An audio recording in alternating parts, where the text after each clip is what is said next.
in so we met in 2018 in Yes. the Con conference in Kentucky, Yes. or as I refer to it, no service on a Sunday, Kentucky, not even a hotel. I was astonished by that. When we Yeah. finished, I came to grab a drink or something to eat, and Mhm. somebody told me, no, that the hotel doesn't serve anybody in the hotel on a Sunday.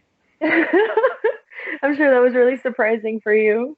It was insane. I felt like I was in the 80s or something because in this country, I remember when they started serving people on a Sunday Mhm. in this country, but that was shops and things. I mean, not hotels. If you were staying in the hotel, you could pretty much guarantee they would like give you a cup of tea and something to eat. And these guys were Uh, just, no, sorry, it's Sunday. You're just gonna have to fend for yourselves. yep. Yep. It's Uh, strange. So we met there, and mhm. with your mum, your awesome Yes. mum.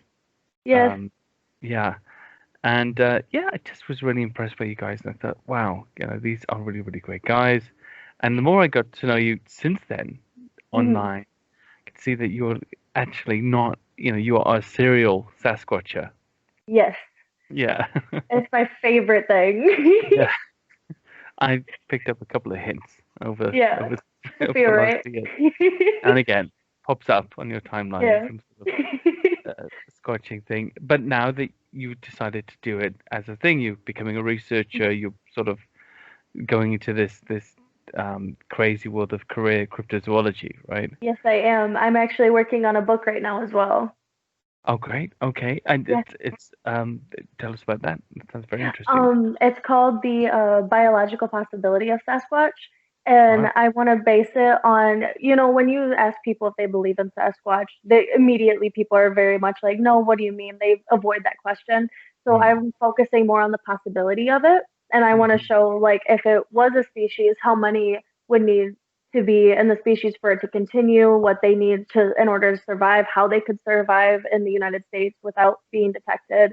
I want to base it on very scientifical analysis and investigation, and I just want to introduce people to the possibility of it instead of leaving the black and white picture of yes or no. I think that's a very good way to go about it because essentially, um, you can't refute facts, can you? So, I mean, Hmm. the fact of the plausible habitat, the fact of Yes. plausible prey species or the Hmm. foodstuffs for it to survive upon. I'm guessing you probably touch a lot upon casts and footprints Oh yes. and things like that. There's something I love on your profile pic. It's the Hmm. handprint. So tell us about that one. I know that's a very famous print, and you've got it's a duplicate cast, obviously, but tell us Yes. about that print. I got it at CryptoCon actually from Okay. Cliff Barackman. I got it from him, and he told me it was casted in Washington in 1970. Mhm. And there's actually another handprint that was casted with it. So it was a flat hand on the ground and another one where it was digging into the ground, like it was Wow. essentially climbing. Wow. And so I immediately loved it and got it from there. And it's huge. Yes, it is I mean, huge. yeah, it's really, really big. It's Really, really big. way bigger than my hand. Mine too, probably. Well, I've seen the pic, and I've Yeah, never seen them up close. But whoever yeah. I see with one of these duplicates, they always look absolutely huge. And it's something about the American scene. Being here in the UK, I really, really love is Mhm. at least there are tracks. At least there is handprints in some cases. There's the Yeah, skookum cast and all those yes. types of things. There's uh, 10,000 estimated sightings. Mhm. There's a lot of Mm. sightings, and it's mostly in the Pacific Northwest. It Uh, really ranges in California and Oregon and Washington. I mean, that would make sense to Hmm. me. It's such a rural area too, so it makes perfect sense. I heard, I think I heard Russell Cord say that, especially in parts of the Pacific Northwest, Hmm. while flying over the forest there, that they say planes have gone down there, like airliners have gone down that they've never found, Hmm. It's which such a is, vast wilderness, and it's huge. And I think a lot of people forget that is how mm, big our forests really are in the United States. And if you're lost, it's a needle in a haystack to find you. It's incredible. and it's beautiful, but it's also very dangerous as well. Grizzlies, brown bear, cougars, Wolves, coyotes, a lot people. of people. There's a People. lot of Yeah. predatory species in our woods in America, and what I believe is wherever a bear can live, I think it's plausible for a Sasquatch to live as well. Yeah. I mean, if bears can live and you cannot see them, so I mean, if Mhm. they can live somewhere you don't see them often, then I Yeah, think that's a great and that's a big the big bulky animal. and they Like, have a very high population too. So they have such a high population, but they're so elusive as well. what kind of numbers do you think we're looking at for brown bear or grizzly? I think you call them, right? Mhm. Brown bear and grizzly is the same thing essentially, isn't it? I think it's just a Essentially, yeah. location that's One's different. location, and the brown bear's a little bit bigger than the grizzly. Oh, wow. Okay. Yeah. So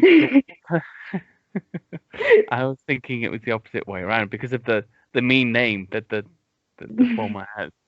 Um, if you're a grizzly, you think you'd be Yeah. the bad guy. Exactly. Yeah. Right. Okay. So, what kind of numbers do you think we're looking at for in that particular part In of the that country? particular part, there's I'm trying to think of the exact number of the population, but it's high. It's a they're especially in like the territories that they have and stuff like that. When the salmon run comes, there's bears everywhere, and you really see how many there are that just you don't see, and it's incredible. They're and even in Michigan, we have a lot of black bear, but I'm an avid hunter, and I've seen two in my life, and Right. I've heard one. So they're everywhere, but you just don't see them. Oh, and I mean, you're literally out in the woods every hunting season. I've seen your Mhm. pictures with deer and turkey, Yes. um, and boar. Do you hunt wild pigs? No, Are I they don't. wild pigs or wild? They're wild boar. I don't hunt boar. I mostly do whitetail and turkey hunting in Michigan. Okay, Mhm. okay. And that type of deer you call elk, is that right? Yes. Okay, which There's is the same as a red deer, I think. there's whitetail deer, and then Yeah. there's elk, which is way bigger, and then we Yeah. also have moose in Michigan as well. Okay. Now moose, that's kind of scary. Because they're huge. What is it? Eight They feet are tall, or huge. something, Yeah, they're and huge, and grumpy. but they're very grumpy. And especially the males during the rut, they're Oh, really? extremely aggressive. Now, what I'm going to tell you really seems a little bit measly after your story of being out in the woods and hunting all the time and with bear and moose and the rest of it. But there's a park near you. So London has lots of little parks scattered around, and they're quite big, a lot of them. And the one near me, and I'm on the border of Surrey, has a lot of deer. Um, they're fallow deer and red deer Mm-hmm.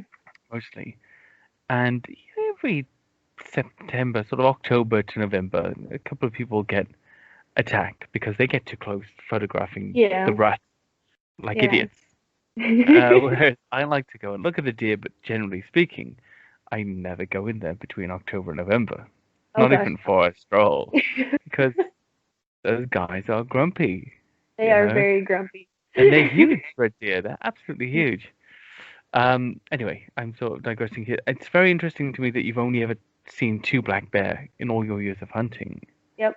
And the two times I've seen them, I haven't even been hunting. The first time I was 6 years old, and I was on the four wheeler with my grandfather, and we saw one. And then 2018, I was driving towards the Upper Peninsula, and I just saw one cross the road. I only heard one under me while I was hunting.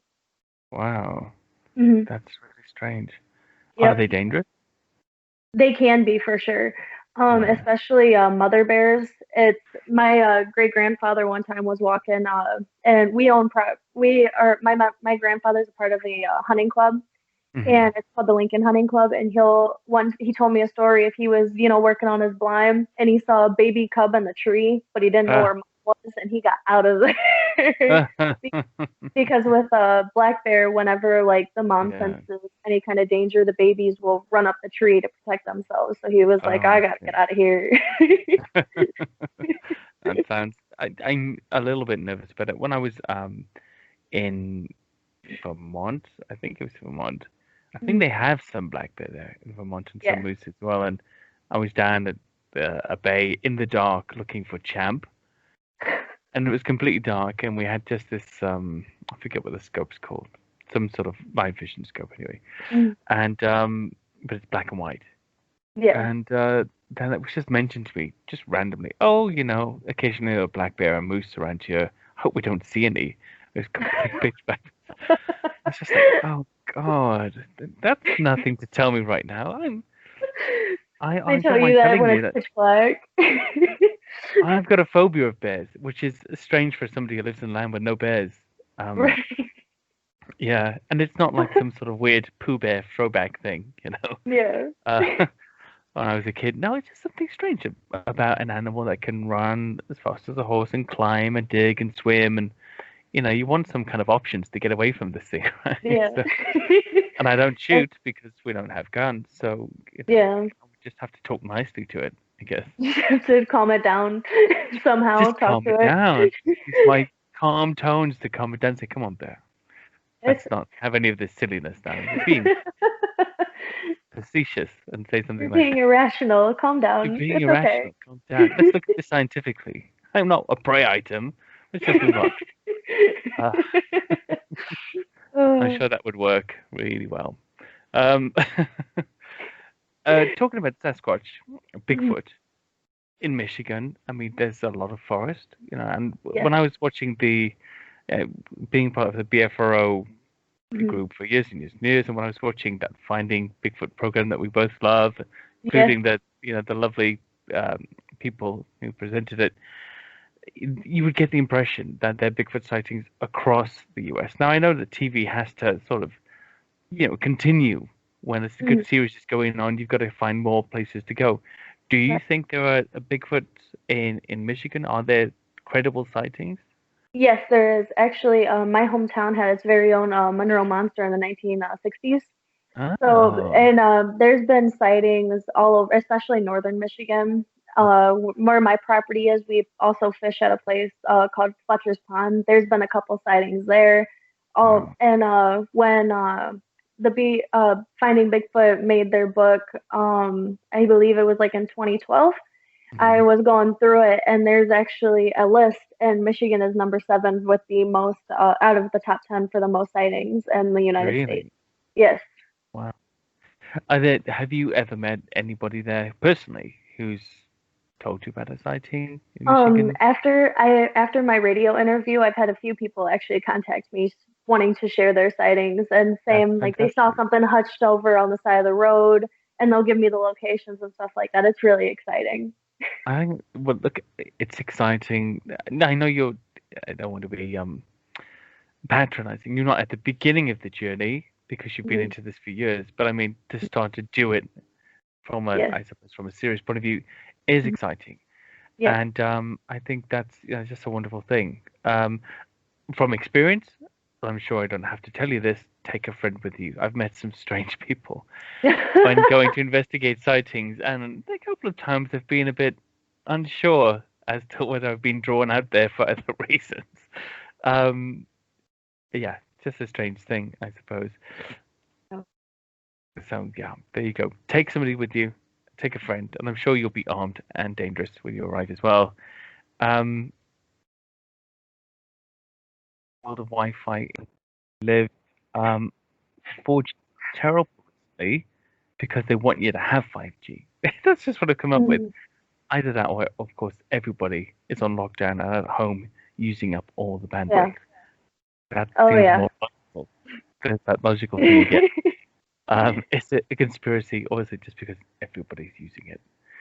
Um, I know which one Yeah. I go. What I'm very interested in with you, actually, with Mhm. your hunting experience, is actually Mhm. what these skills that you have, that you've Mhm. developed with hunting and stalking animals, how can you apply these to searching for Bigfoot? Which one of those The techniques or what group of them would you apply to searching for Bigfoot? Honestly, I would use a bit of all of them. because for me being a hunter, you have to, the art of tracking is looking into the woods and seeing what is out of place and what is normal. Hmm. So with being in the woods for years, I can tell what's off, or like if a tree's cut down, I can see whether it was cut down or if it fell from rot. And especially when it comes to like tree breaks, there's allegedly Sasquatches will break trees and as like a territorial meaning. So when the tree is broken a certain way, you're allowed this way, but don't come in here. So what I would use is you can tell whether or not the tree just fell from rot or wind or snow, uh, too much heavy snow because Michigan gets a ton of snow in the winter, Hmm. and or if it was forced. And you can also tell like how long it had been broken for just by like based on what like the vegetation growing around it and stuff like that. And then with being a hunter too, I know a lot of different food sources that are plentiful in Michigan all year round that and other, zoological specialized animals eat every day. So I can apply that to, okay, if there's a Sasquatch in Michigan, it'd probably eat these too. So I can decipher certain things like that. I think, I mean, for me, those skills are invaluable in this kind of Mm-hmm. hunt, especially being able to read the forest. So many times, Mm-hmm. you've probably gotten used to my bugbears over the years of the sticks Mm-hmm. and stones phenomena, and Yeah. it's very clear sometimes, especially you mentioned snowfall in Michigan. Well, in lots Yeah. of parts of the UK, it's very windy Mm-hmm. and trees fall all the time because Yeah. the wind pushes them down. And then in the following days, I see if it's been very windy actually for Mm-hmm. a few days, the following weeks, I expect to see lots of tree break pictures coming up on Bigfoot sites in those Yeah. areas. And I look for them and say, okay, so high winds are over. Let's see what's going on. And sure enough, there they are. You know, oh, I Well, found an X. I found a this. I found a that. with tree breaks too from alleged Sasquatches, if it's tree breaks from natural causes with wind and stuff like that, it's very random. But with tree breaks, from alleged Sasquatches, they find them in a pattern or like in a line Hmm. that is at the same height. That's not the trees didn't break from rot and stuff like that. So that's why they end up being incredible Yeah. compared to just a bunch of broken trees. And have you ever seen sign like that's convinced you that with your experience of the forest that something other than natural means has made those tree breaks? I personally have not.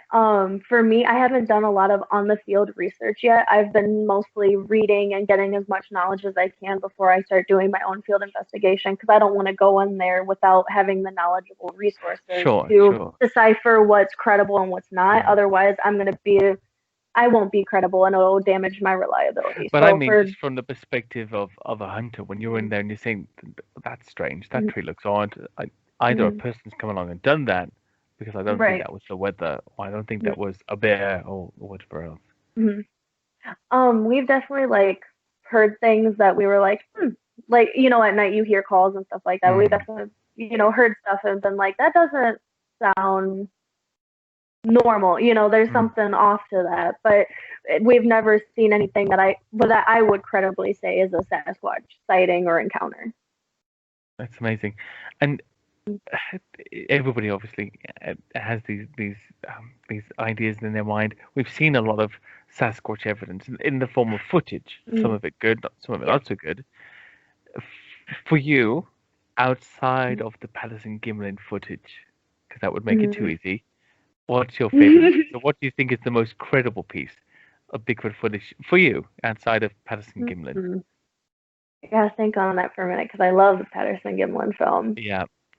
Um, I really like. There was one. I'm not entirely sure what state it was in, but there's a video of this family was out and they were just filming the family and stuff like that. And in the background, you can see what people believe to be a baby Sasquatch jumping off an older one and then swinging in the trees in the background. And Oh. it's obviously some kind of primate with how it Mm. swings and grabs onto the trees, but we don't have primates in North I America remember that this are one. national. Yeah, I Yeah, remember this one. This is sort of a camp, a cookout happening in the woods somewhere, yeah, and off in the distance, and it's yes, from the 90s or something. It's tape, yeah, not digital. yeah, Yeah, no, yeah. absolutely. No, that's a good one. I like that one very much. Mhm. Yeah, sure. I mean, that's a good answer. I don't know, apart from the Patterson Gimlin, what I actually could. The Freeman footage, obviously, I like that a lot. That's good Yeah, footage.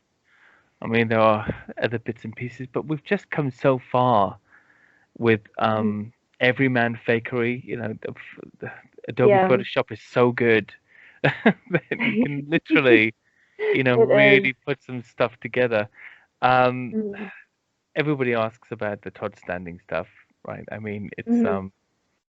I was very interested in that. Yeah, I spoke to Jeff Meldrum Yeah, about that because he was in that documentary with him, discovering Bigfoot. yeah, yes, It's really compelling footage, right? yeah. Really compelling. From But what I've been told from experts, he's not yeah, very reliable. mm, And in his movie too, I think Bobo actually had mentioned at CryptoCon the year before or last year that he had hired a giant dude yeah, to be in his movie, and that's what they think the Sasquatch behind the tree was. So I've been told different things, yeah. but Same, yeah, exactly I the can't say same. anything definitive. I can't say he's No, lying or if he's telling the truth. this is the problem, and this is the problem I Mhm. have is clearly people have been out with him, like Les Stroud, like Jeff Yes, Meldrum. He's clearly an awesome outdoorsman. He clearly yes. has And Les Stroud, amazing. I find, is very reliable, Yes. and he's done, he's survived in so many locations and stuff like that. And even he's, I listened to like him being on the radio and stuff like that, describing encounters that he doesn't know what could it, he Mm, can't explain it, and the only plausible thing that it could be is a Sasquatch. yeah, yeah. But then Les isn't presenting us with three different, very clear Sasquatch full frontal face pictures. Yeah, yeah. Um, there was there's a friend of my wife's. She was the head of VFX for the Hobbit movies Oh, and a God. bunch of other things. And I got her to review that Yeah. film for Uh, me and to say, look at that's the bits. And I amazing. marked at the Sasquatch footage, the what do you call it, the Teddy Sasquatch and the blondie one, and Yeah. then the devil face Sasquatch at the end, that whole thing, Yeah. and just say, I want you to tell me, could this be faked with CGI or Yeah. puppeteering and CGI and the rest of it? And she looked at Hmm. it. She said, "Yeah, it could be faked. Even with 2D layering, you could Yeah. fake it. And even with the bit Hmm. with it being behind the leaves, you could just lay those on afterwards to make it look more authentic." But she said, and even with Yeah. very some makeup and some even animatronics in some cases, you could do that. But she noted on the very blonde looking one, actually, if Hmm. you look very closely, you can see eye movement. Yes. And then on the Blinky or Teddy Squatch, whatever he's called, Hmm. later, she noted if that is makeup, it's coming right underneath the eyelid, and that would Hmm. be with full contact lenses. That would be very painful, Yeah. That because would be that kind very of makeup, painful. yeah, it hurts a lot to have that sort of latex makeup on or whatever they use now. And Hmm. her view was, yes, it could be faked, but if they're fakes, they're very good fakes, Hmm. and the quality of the documentary doesn't seem to match up with the quality of the fakes. Hmm. I did mention there was a 10-year gap to her between the documentary and the fakes. Maybe he had some great people in it. Yeah. Now he has these production companies, perhaps. But it's one of these weird things. You look at it, Hmm. something seems off. He- Jeff Meldrum explained it. He's just not a very likable person. I mean, publicly, the way that he Yeah. comes across, you don't Hmm. like him when you hear him speak. Yeah. Did And you they, see I believe it was last year he was coming forward in court with his Sasquatch and research and everything to it's try to the prove its existence. species recognition and protection. Yeah, exactly. Hmm. I didn't bother watching it. I kind of, I didn't either. well, I knew the outcome, what the outcome Yeah. would be, so it was kind of seemed just like publicity. You're not going to really Mhm. get species recognition for a species you Yeah. can't prove exists. Well, as Bobo and Jeff Meldrum and many others have said, at this point, with how the taboo the Sasquatch subject is in the scientific field, the only way now to prove it is that whether you have remains or a body at this Yeah, that's point. right. Because, there's hair and tracks and vocalizations and multiple things, but without a physical thing for them to look at and study on, it's not going to be classified as a species. No, I agree with that. And in your opinion, do you think it is a physical thing, or do you think it's something supernatural? I mean, that's the other camp in Bigfoot. The I Woo, we call believe it it's here, and the a people. I believe it's a biological species. I don't think it has powers by Mm, any means or anything like that. I think it's a real zoological discovery that's based on fact and science. same. Well, it's exactly what I believe. Exactly what I believe. Hmm. There's something that somebody said to me before, and I kind of it rang home quite clearly that Hmm. perhaps in Western society at the moment, because we've got this absence of corporate religion that we used to have for so long, with that missing, perhaps there's this little hole now people are trying to fill with their beliefs, and maybe they project beliefs onto the Sasquatch, Hmm. personal spiritual Well, beliefs onto it. yeah. That's what happened with actually the discovery of gorillas and orangutans. The local people that would reported them as being, spiritual beings and, Mm, you know, people with higher power. And now we just know them as gorillas and orangutans. But exactly. for them at the time, it was a, spiritual animal that they respected and sometimes even feared. Mm, mm. It makes sense to me. Look at the Okapi. Was it 1903 Oh or yeah. 1904? Tried describing that to somebody before. It was, well, it's kind of like a horse with a short giraffe's neck and zebra legs, two horns on its head. You're Well, that like, was come the same. on. That was the same thing with the platypus. A Yeah. beaver with a duck bill that's, you And it's know, got kind of a poison tooth, a claw or something. yeah, Yeah, you'll know it when you sounds see it. crazy. Yeah, of course, because most animals, Yeah. they really do. They sound crazy. A giant mouse with a pouch in the front of its belly hops across the Yeah, land carrying its children and can disembowel you. They call it punch you in the yeah. face. Red kangaroo. And they use their tails for balance, and they can lean on their tails, stuff like They that. are vicious. They're vicious. You know, Yes. I don't mean to curse, but I've said it before. I've said it again. Kangaroos are arseholes. They Oh really yes. are. They're horrible I've creatures. seen the videos. Oh gosh, that's so awful. Um, Talking about the future of Sasquatch, because clearly, and I said this to Bobo, I think when I was talking to him, whether they believe they made this big impact on the genre or not, it kind of really restarted with their show and blew up from there and turned into this huge industry now. I'm not saying everybody's out there making money, but there's a big commercial aspect to it. It seems like there's a much um, there's a much greater need for Sasquatch evidence than there is a supply for it. We can't really Yeah. fulfill the demand. So, how do we cope with that really? Because everybody's once you start a page or you're putting evidence out, you realize that people are asking for more and more all the time, and some people succumb to that and just Yeah. give them spurious evidence. I'm not going to Yeah. even go into the red circles and the blurry bushes and things. Um, Yeah. uh, where do you think we go from here with this? How can we turn it around? Obviously, you're I coming from a scientific point of view now. I think you have to have just people that are, have the educations necessary to go out and get scientific research done and have it reliably done based on the, scientific hypothesis and everything else. You need to really focus on facts and collecting that data so that it can be compared later, and then we can, create uh, put together a puzzle that's been around for years. And Yeah. I think you need more people that believe that it is a matter that needs to be studied, because a lot of Mhm. people in the scientific field don't people ruin their reputations going and looking Mm. for Sasquatch and everything else. So it's very taboo, very just people will disregard it without a second thought. And so I think it really takes the people that think it's a reliable thing to look into in order to move forward and get more evidence and collect more evidence, and then eventually, hopefully, Mm. classify it as a zoological creature. No, absolutely. I couldn't agree with you more. Um, okay. I mean, I think that is the way forward.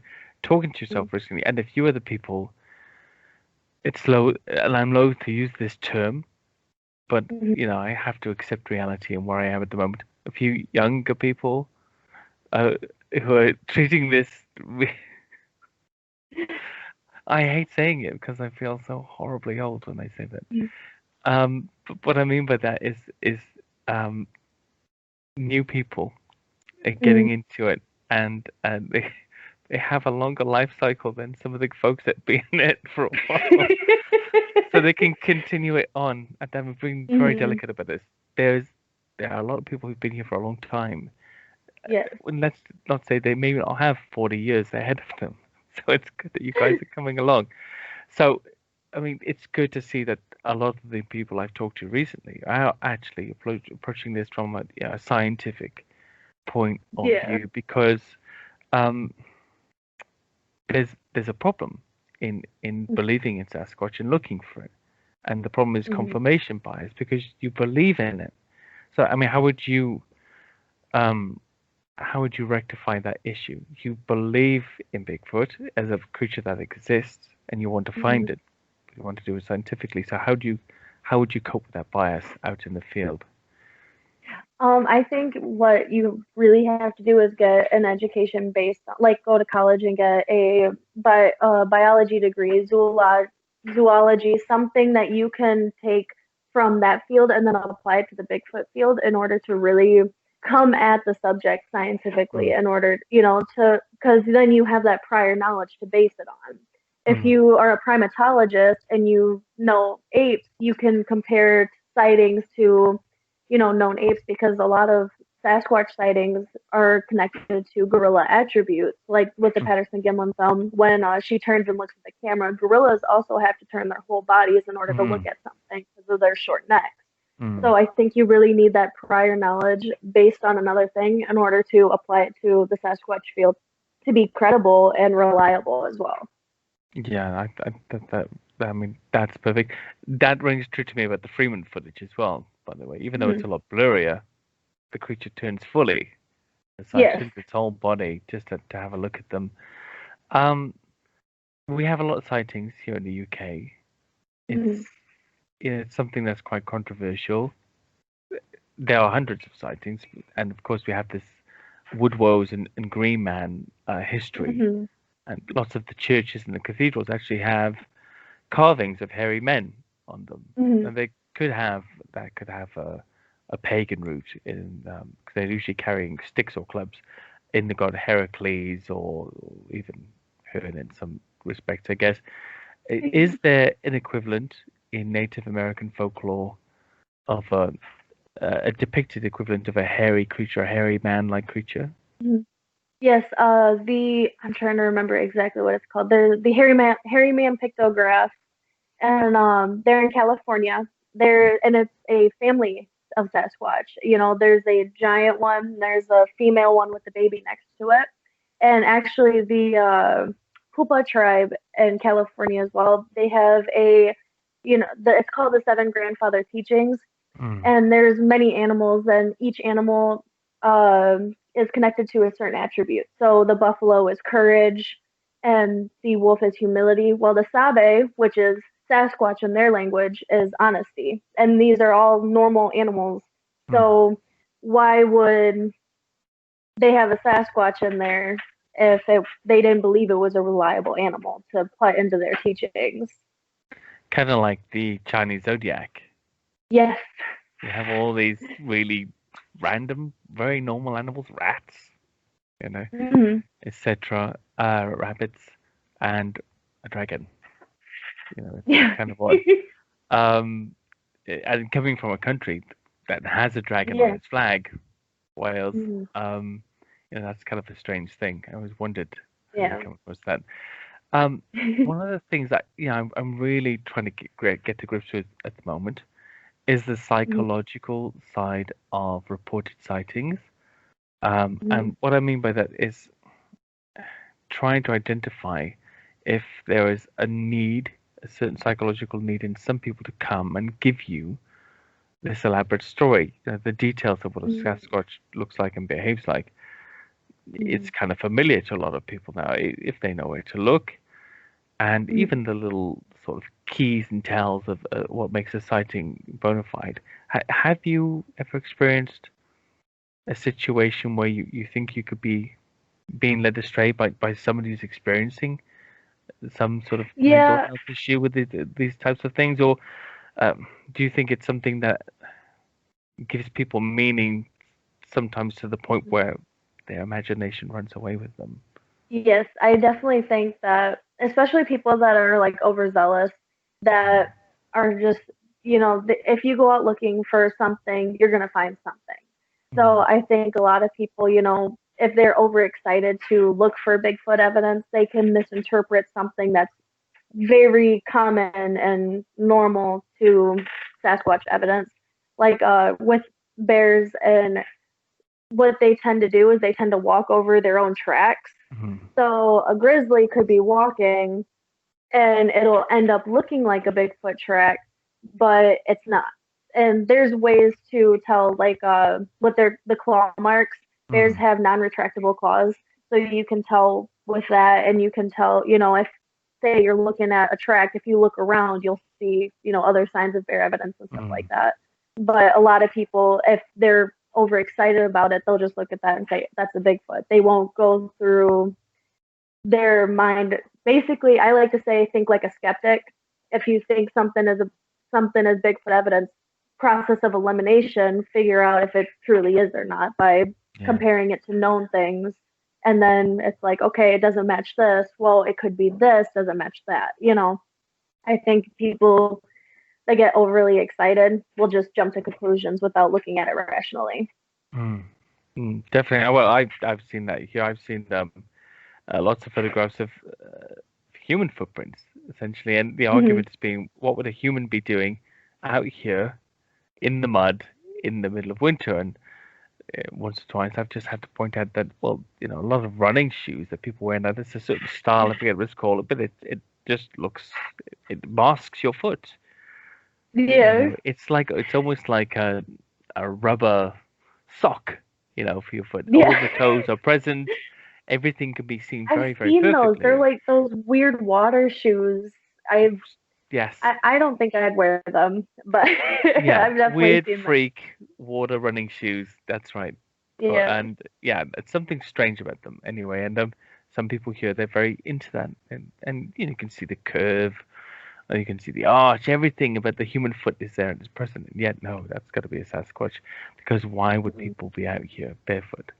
I think one of the pictures somebody showed me, you could even see the logo of the shoemaker sort of Oh my slightly gosh, pushed there. And I was like, No, sorry, no, it's not." that's funny. Yeah, and Occam's razor, even if you think nobody would be out here in the middle of the woods walking Mhm. barefoot, well, that doesn't mean that there wouldn't be.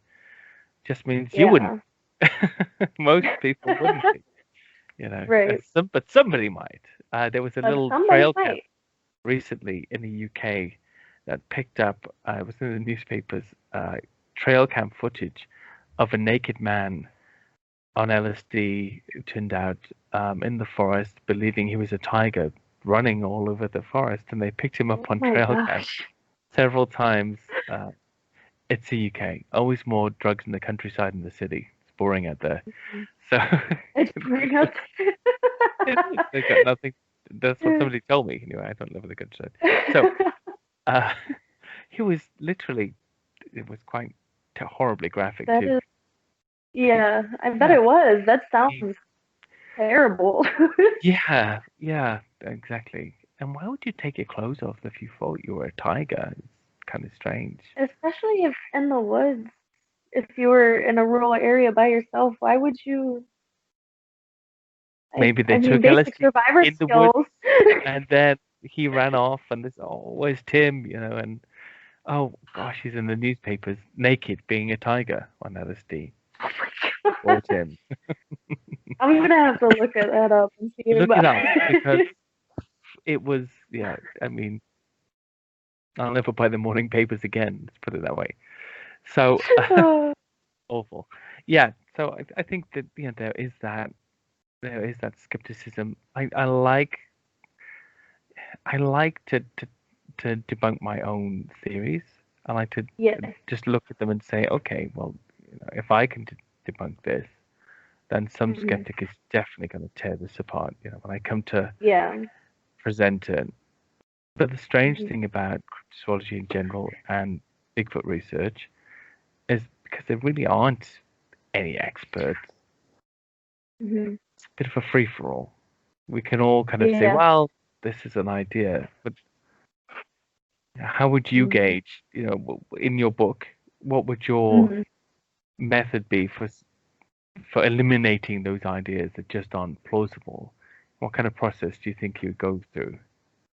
A lot of them, because my research is very based on scientific evidence, so I really lean more towards people like John Green, Johnny Bindernagel, Jeff Meldrum, people with the credibility and the education and professionalism to back up their findings with credible, reliable, proven scientific analysis.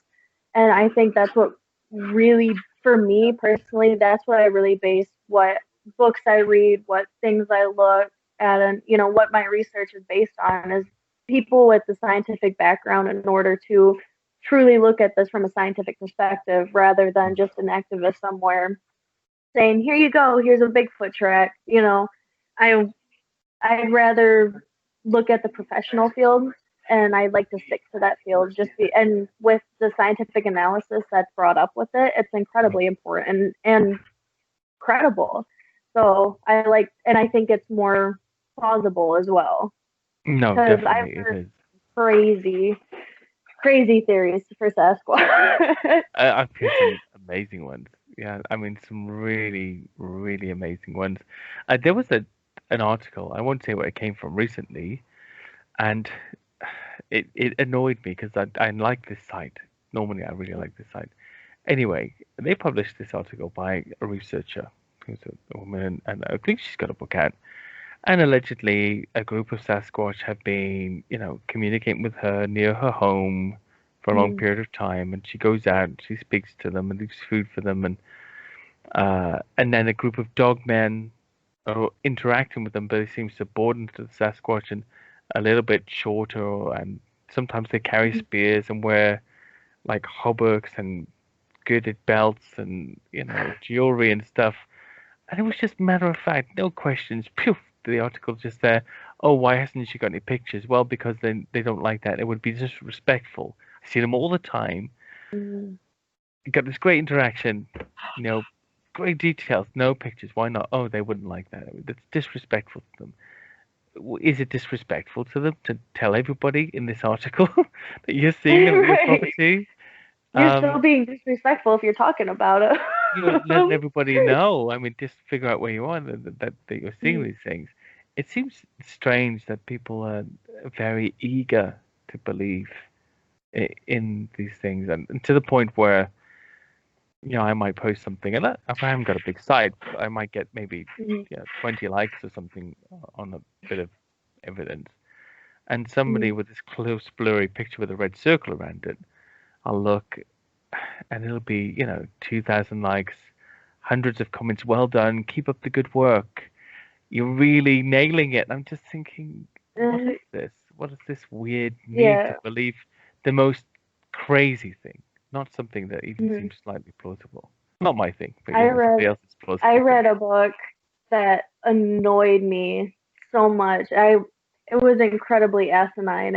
I'm not gonna the title of it was I've never been to Paris, but I've seen Bigfoot. And the author talks about Sasquatch is turning invisible and stuff like that. At one point, a crow talks to her, and I'm just reading this, and I'm like, what the heck? No, it was just so irritating to me because my research is so Yeah. scientific based. I don't view it as anything paranormal, anything supernatural or of higher power. So I was just like, this is crazy to even. I read the whole thing, but it was a grueling process for me. You read it, so we don't have to, basically. Exactly. Oh God. I mean, I did say that it's a very good point here that I do appreciate that some of the things I exclude in my mind from being a reality, like the woo, for example, in Yeah. Paranormal Bigfoot, like even a lot of UFO and alien stuff, I find difficult. Dogman, specifically Dogman, I really struggle with. But that's because I can't sort of slot it in some weird fossil record somewhere and say, well, Yeah. maybe. Yeah. Um, so that I struggle with that. But I do realize that, to a person that has no interest in this, Mm, the thing there could be a Bigfoot or a Nessie is just mm, as crazy as saying there's a dog man or little yeah. grey aliens or whatever. We're all in the same camp to them. We're all sheep to them. Yeah. We just look different to each Yeah. other.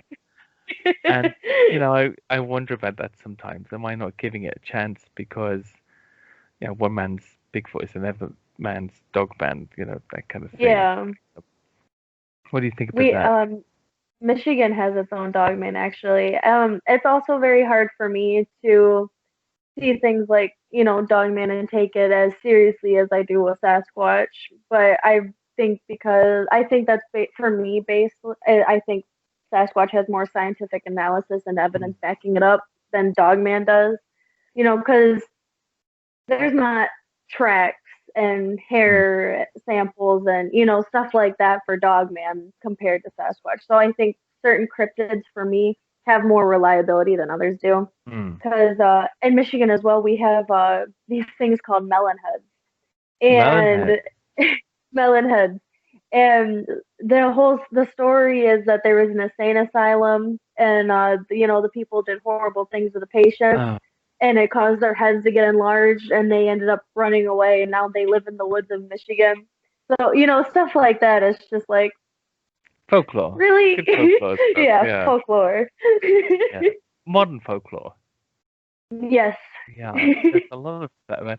Yeah, I think that kind of stuff is amazing. I love the urban legends.